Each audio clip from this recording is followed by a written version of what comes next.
माझ्या रेसिपी ज्या असतात त्या खूप सिंपल असतात, कोणीही इझिली करू शकेल.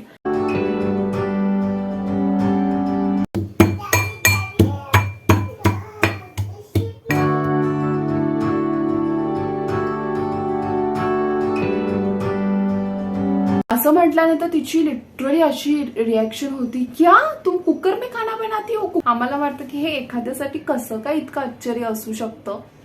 आपल्या इथे काही लोकांना लिटरली हे पण माहित नसतं की म्हशीची धार कशी काढतात किंवा म्हस कशी दूध देते. सगळ्या गोष्टी आपल्यासाठी नॉर्मल आहे, पण ह्याच गोष्टी काही लोकांसाठी किती आश्चर्यकारक असतात. ते म्हणजे त्यांचं आश्चर्य बघून मी स्वतःच आश्चर्य झाले. हॅलो, नमस्कार, मी स्नेहा काटके. माझ्या नवीन ब्लॉगमध्ये मी तुमचं मनापासून स्वागत करते. आज विहानची सुट्टी आहे, आज शनिवार, त्यामुळे आज जास्त लवकर उठले नाही आणि ह्यांचं पण क्लोजिंग शिफ्ट आहे, त्यामुळे सकाळी सगळं निवांत काम चालू केलंय. स्वयंपाक सुद्धा बनवते. मी राजगिराची भाजी बनवत होते, राजगिरा पालेभाजी. तर ती मी तुम्हाला बनवता बनवता दाखवे. आणि पालेभाज्या इतक्या महागलेल्या आहेत. मेथीची भाजी तर लिटरली 35 रुपये काहीतरी आहे, 30-35 रुपये ह्या रेंजमध्ये आहे. त्यामुळे मेथीची भाजी किती दिवस झाले घेतलीच नाही. आणि काल राजगिराची भाजी मी आणली होती. तर माझ्या रेसिपी ज्या असतात त्या खूप सिंपल असतात.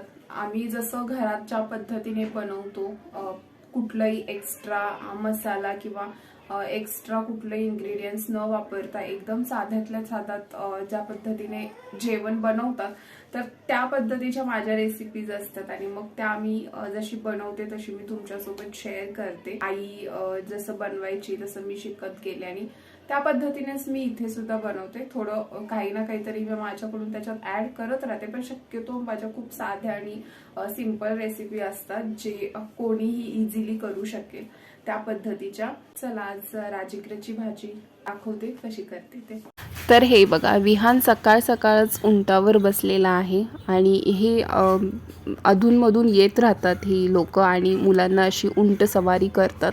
तर बऱ्याच दिवसानंतर आज विहान याच्यावर बसलेला आहे. मागच्या वेळी तो खूप घाबरत होता आणि आता विचारल्यानंतर हा मम्मा मी बसणार असं बोलला. तर सकाळी सकाळीच एक उंट सवारी विहानची झालेली आहे.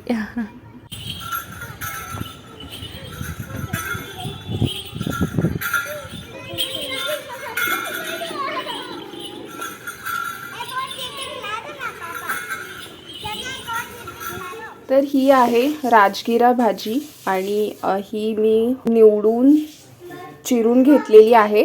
आता ही धुवून घेणार स्वच्छ एक 2-3 वेळा.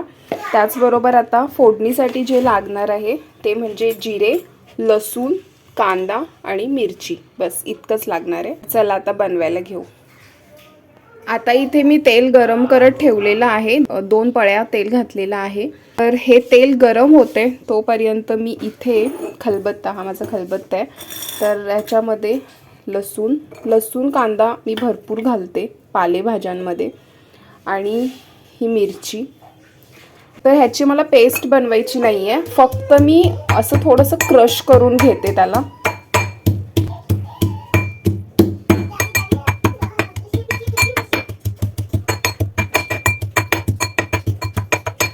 तर हे बघा, मी असं क्रश करून घेतलेली आहे.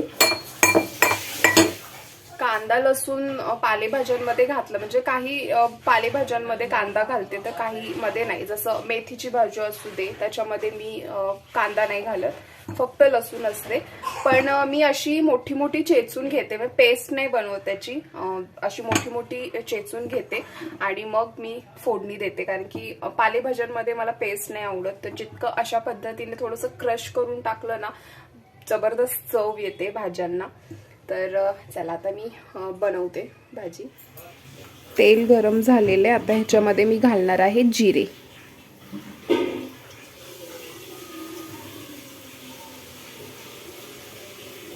तर आता ह्याच्यामध्ये लसूण, मिरची आणि कांदा घालून घ्यायचा आहे. तर आधी घालते कांदा.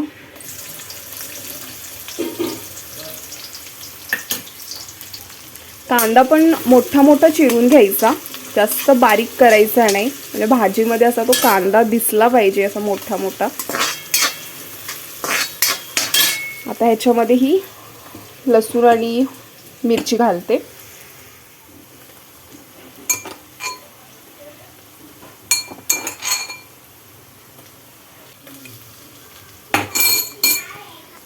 आता हे मस्तपैकी मिक्स करून घेऊया.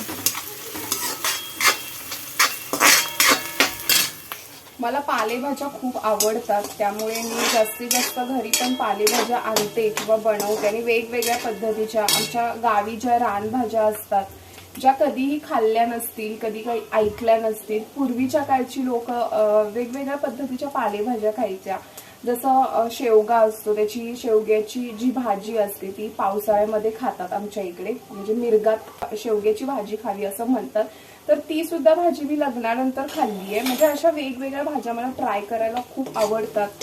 शेतात उगवणाऱ्या ज्या रानभाज्या असतात त्या सुद्धा मला खायला खूप आवडतात. नाही, लग्नाआधी मी फारसं त्याच्यामध्ये इंटरेस्टेड नव्हते किंवा खायची नाही. एवढं महत्त्व त्याचं कळून येत नव्हतं. आई म्हणायची की खावं, सगळ्या भाज्या खाव्या, हे कराव्या. पण ते आपलं वय असतं आणि हे नको ते नको, आपलं बरंच ह्या गोष्टी चालू असतात.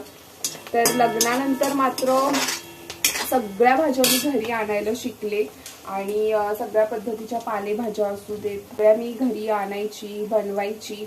आणि भाज्यांचं महत्त्व सुद्धा समजत गेलं की भाजी खाल्ल्याने पालेभाज्यांमध्ये सगळ्यात जास्त जीवनसत्व असतं. सगळ्या प्रकारचं जीवनसत्व असतं. आपल्या हेल्थसाठी चांगली असते पालेभाजी, स्किनसाठी चांगली असते. त्यामुळे महत्त्व सुद्धा मला समजत गेलं पालेभाज्यांचं. आणि त्यामुळे मी घरी पालेभाज्या ह्या तेव्हा लग्न झाल्यापासून रेग्युलरली आणायला लागले आणि बनवायला लागले.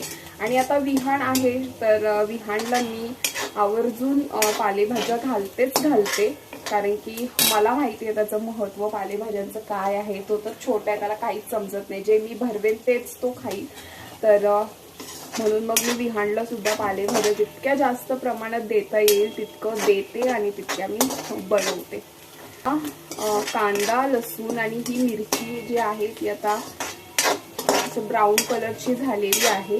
पेस्ट घातली तरी चालते ह्याच्यामध्ये, पण मला असं वाटतं की हे आपण जो क्रश करून घालतो ना लसूण किंवा मिरची जी असते त्याला एक मस्त चव येते. आणि ती भाजी खाताना पण ना ते अख्खी लसूण किंवा मिरची ते खाताना पण भारी लागतं.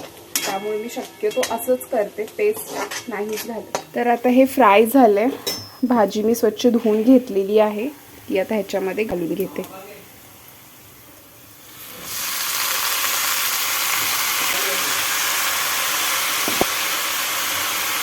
आता ह्याच्यामध्ये घालायचं आहे मीठ चवीपुरतं. आणि भाजी मस्त अशी परतून घ्यायची आहे. पालेभाज्यांमध्ये तेल सुद्धा शक्यतो थोडंसं जास्त घालायचं. म्हणजे जास्त म्हणजे अति जास्त नाही. जर तुम्ही 1 चमच घालत असाल तर वरती पाव चमच थोडंसं जास्त घालायचं. कारण की जशी भाजी थोडीशी अशी चपचपीत असेल, थोडंसं तेल असेल त्याच्यामध्ये, कांदा लसूण मिरची जितकी जास्त असेल, मिरची नाही कांदा लसूण, तितकी खूप चविष्ट अशी भाजी लागते पालेभाजी. तर आता ही भाजी मी मस्त मिक्स अशी करून घेतलेली आहे.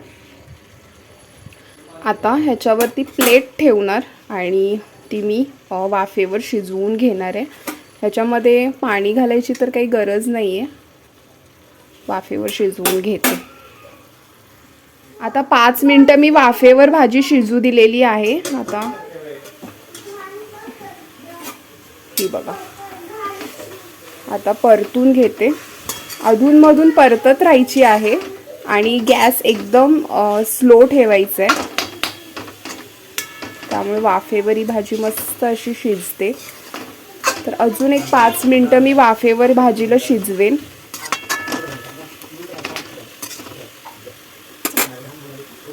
भाजीमध्ये मुगाची डाळ सुद्धा भिजवून घालू शकतो. डिपेंड्स की कोणाला कशी विदाऊट डाळीची जर करायची असेल तर अशी करतात. आणि डाळ सुद्धा आपण घालू शकतो. आणि ह्याच्यावर लाल तिखट सुद्धा आपण टाकू शकतो, त्याने पण मस्त चव येते. आता तर मी मिरच्या घातलेल्या आहेत, हिरव्या मिरच्या. हिरव्या मिरच्या नसेल ना तर आपली चटणी असते, घरचा जो मसाला असतो तो त्याच्यावरती घालायचा आहे आणि परतून भाजी खायची. असली भारी लागते गरम गरम भाकरी सोबत. तर आज माझी तर नाचण्याची भाकरी आहे, तर नाचण्याच्या भाकरी सोबत आज आमची राजगिराची ही भाजी खाणार आहे. पालेभाज्या शक्यतो भाकरी सोबतच भारी लागतात, त्यामुळे पालेभाज्या आणि गरम गरम भाकरी जबरदस्त कॉम्बिनेशन आहे. चपातीपेक्षा जर भाकरी असेल पालेभाज्यांसोबत तर भारीच लागते. आणि ही बघा भाजी आता तयार आहे.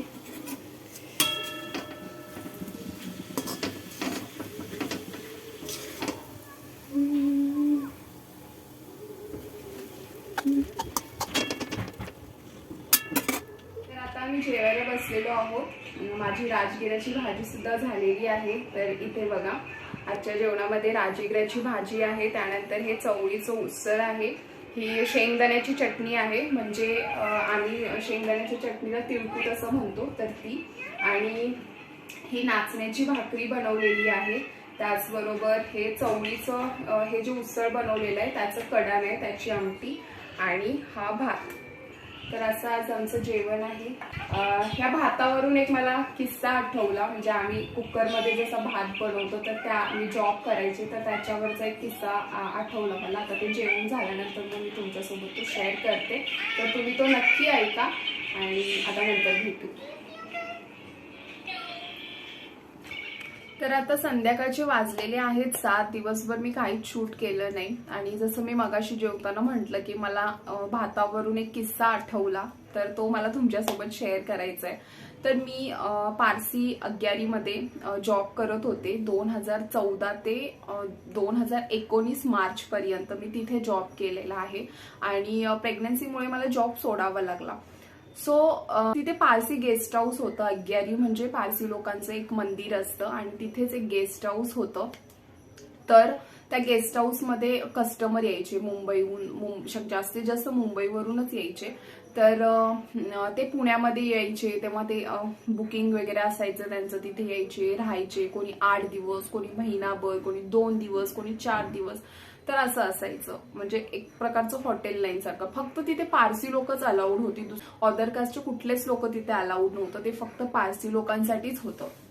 सो एक तिथे कस्टमर, असे बरेचसे कस्टमरांची अशी खूप चांगली ओळख झाली होती मला तेव्हा. आणि एक कस्टमर होती, तर तिने माझ्याकडे जेवण ऑर्डर केलं, म्हणजे मी जेवण ऑर्डर करायची माझ्याकडे आणि मी हॉटेलमधून मागून घ्यायचे, म्हणजे हॉटेलवाल्यांसोबतच एक कॉन्ट्रॅक्ट केलेलं. कस्टमरांना जेवण वगैरे हवे असेल तर तिथून डायरेक्ट ते मागून घ्यायचे.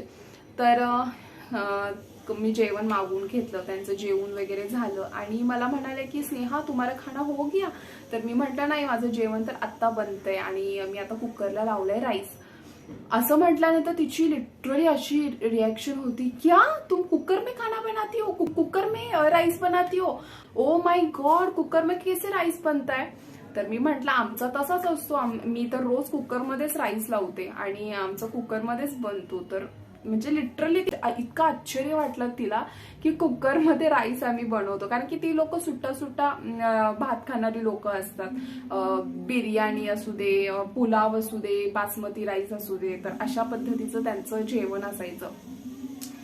आणि म्हणजे रिच लोक, खूप खूप श्रीमंत लोक जी मी बघितलेत पारसी लोकांमध्ये, खूप म्हणजे एकदम जरी म्हटलं ना गरिबीतलं गरीब माणूस जरी म्हटलं तर त्याच्याकडे सुद्धा 4 व्हीलर, एखाद दुसरी 4 व्हीलर असणारच माणूस म्हणायचा तो गरीब. तर अशा पद्धतीचे ते इतके रिच लोक होती, आणि त्यांच्या म्हणजे लिटरली असं रिॲक्शन होतं. आणि एक कस्टमर होतं, आणि त्यांनी ना व्हॉट्सअपवरती म्हणजे हॉलमध्ये येऊन ते टीव्ही बघत होते, आणि मी पण तिथे होते. तर ते कपलच होतं काहीतरी, निम्म्यापेक्षा कमी असेल वय त्यांचं, आणि ते कपल होतं. आणि त्यांच्या व्हॉट्सअपवर एक व्हिडिओ आला होता ज्याच्यामध्ये म्हशीचं दूध काढतानाचा व्हिडिओ होता. म्हशीचं दूध कसं काढतात, आणि ते कच्चं दूध काढून एक माणूस पित होता. डायरेक्ट कच्चं दूध काढलं आणि तांब्या घेतला आणि तांब्यामधूनच तो पित होता. तर अशा पद्धतीचा तो एक व्हिडिओ होता. आणि त्याने त्याच्या बायकोला बोलवलं, इंग्लिशमध्ये बोलत होते ते, की इकडे इकडे आणि बघ तू हे कसं करतात बघ, म्हशीचं दूध कसं काढतात आणि तो कसा पितोय बघ, हे सगळं.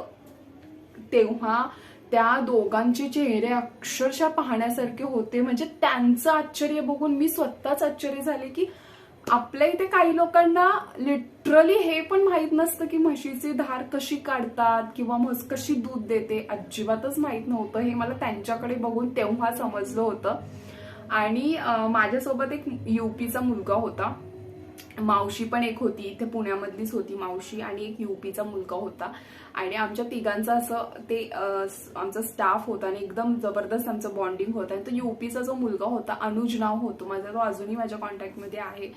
तर त्याचं बोलणं इतकं भारी असायचं ना. आणि तो म्हणायचा, क्या मैम इनको ये भी नहीं पता कि भैंस का दूध कैसे निकालते, ये भी नहीं पता, इनको ये भी पता है कि ये जो दूध पीते ये भी भैंस का है कि और किसका है.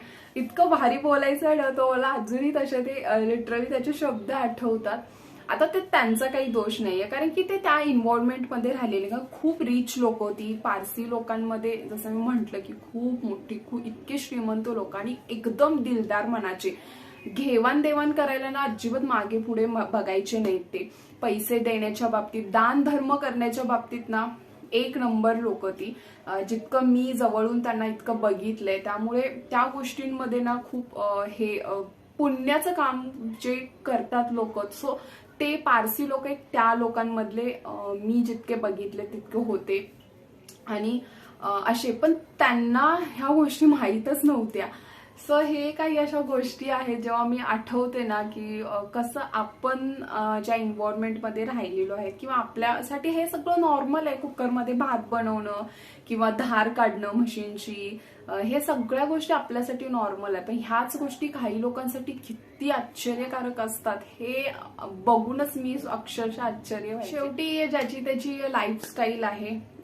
खूप मोठी लोक असतात, त्यामुळे त्यांनी ह्या गोष्टींकडे कदाचित लक्ष देत नसतील ही, किंवा म्हणजे सगळेच तसे नसतात. मी काही तर कोणाला जज नाही करत आहे, पण सगळेच तसे नसतात. पण काही लोक असतात ज्यांना अजिबात या गोष्टी माहीत नसतात. आणि ह्या गोष्टी आपल्यासाठी तर इतक्या नॉर्मल असतात की जेव्हा असं कोणीतरी ह्यासारख्या गोष्टी, आश्चर्यकारक गोष्टी त्यांना वाटतील ना, ते आम्हाला वाटतं की हे एखाद्यासाठी कसं काय इतकं आश्चर्य असू शकतं. सो एक अशी आपली मिडल क्लासवाल्यांची एक रिॲक्शन असते असं मला वाटलं. सो हा एक किस्सा होता जो मला तुमच्यासोबत शेअर करावासा वाटला. आणि असे बरेचसे किस्से आहेत मला ऍक्च्युली लक्षात आहेत तिथले. आणि असं सांगायला गेले ना तर मग तुम्ही सुद्धा आश्चर्य व्हाल की कसं आणि काय असतं. कुठे वाजतंय? खाली. तुला ऐकू आलं? कसं कधी कधी वाजत होतं? आता वाजत होतं, ऐकू आलं.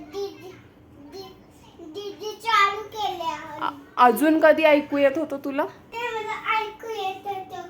अजून काय म्हणत होता सकाळी?